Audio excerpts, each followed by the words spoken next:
Thank you, Mr. Chairman. Senator Molan, welcome to the committee.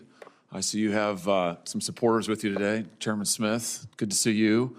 My friend Sean O'Brien is here. I want the record to reflect that my money was always on O'Brien. I just want that noted. I want it noted for the record.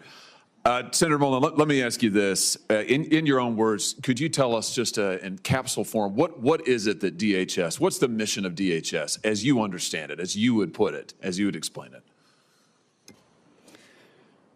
Quite simply, it's simple: to protect the homeland.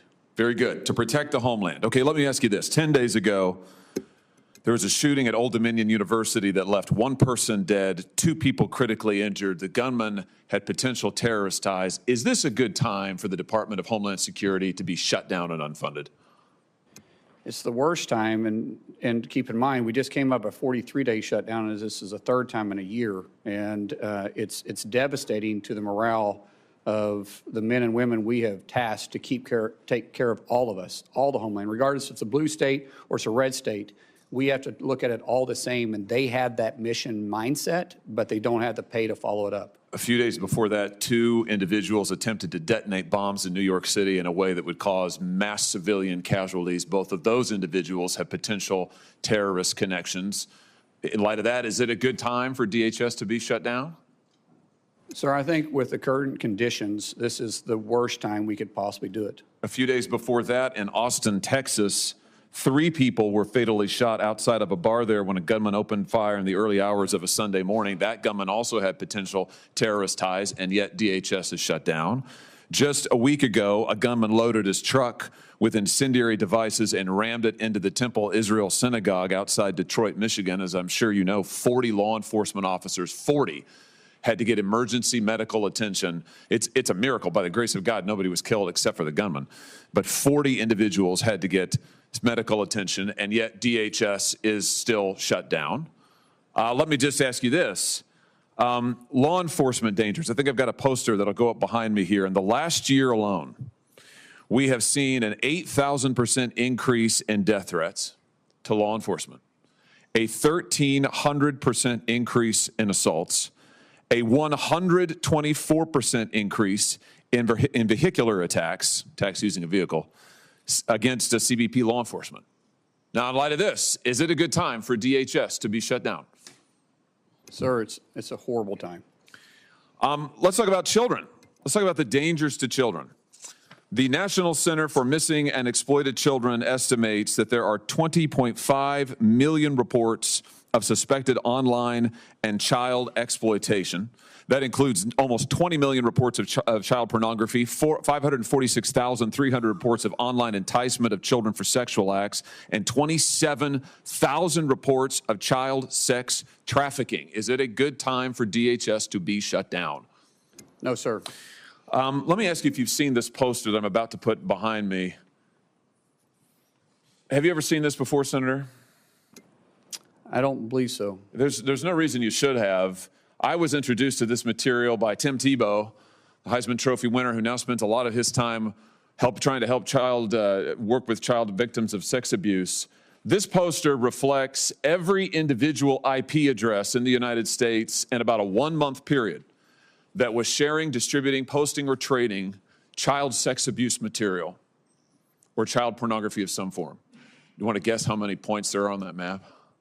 It makes me sick. I have no idea. 338,000. That's just a 1-month period. Now, can you see any blue dots on that map, Senator Molan? Yes, sir. Yeah, there's very, you got better eyes than I do. I mean, there's like very few of them. I'd be surprised if anybody in the audience could see them. The blue dots are the number of investigations that are open.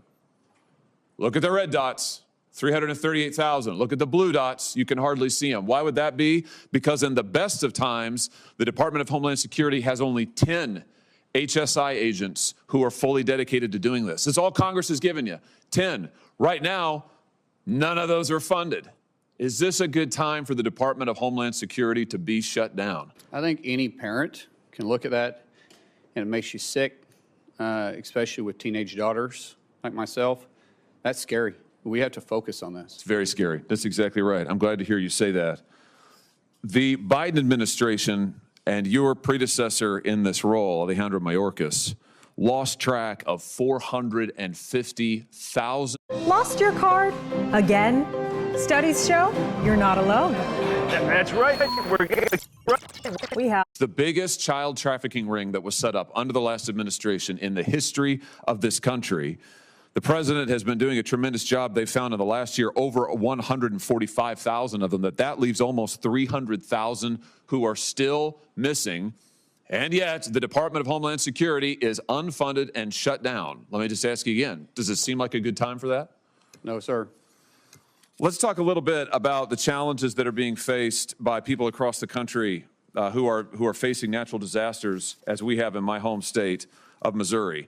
We had major tornadoes rip through Missouri last spring, all across the state, particularly concentrated in the eastern part of the state, the St. Louis area, southeast Missouri. We have thousands of people who are without power, who lost their homes, many who were injured. We have had much disaster aid approved by FEMA, but we're still waiting for some of that aid to get to us. And now FEMA is shut down. So I've got thousands of people in Missouri who are awaiting the aid that the president has approved, by the way, and that FEMA has approved, but that's in the process of coming to the state. I've got probably hundreds of people who are not able to go back to their homes and who are applying for individual assistance that hasn't yet been processed by FEMA. And now they're being told, well, sorry, there's nothing we can do because FEMA shut down. Does this seem like a good time for DHS and FEMA to be shut down? No, sir. In any airport in the country right now, if you go and look, you will find hours, backups of 4 and 5 hours. You'll find TSA agents. You alluded to this earlier, Senator. Over 10% of TSA agents now are not able to come to the job. Why? Because they make on average $45,000 a year. They can't afford their rent. They can't afford to buy groceries for their kids. They've missed now 2 paychecks. This is endangering the security of our flyers. It's endangering the security of our airports. This is a terrible time for DHS to be shut down. Here's my point. Whether we're talking about children who are missing, whether we're talking about the situation against our law enforcement officers, whether we're talking about the dangers to the homeland, we are involved in a major conflict overseas. This nation's homeland needs to be secured, and yet my friends across the aisle have shut down the Department of Homeland Security. They have defunded every agency we just talked about, and I just want to ask them, how long is it going to take? How long are these children going to have to wait in exploitation? How many more are going to have to go missing? How many TSA agents are going to be able to afford to put food on the table for their children?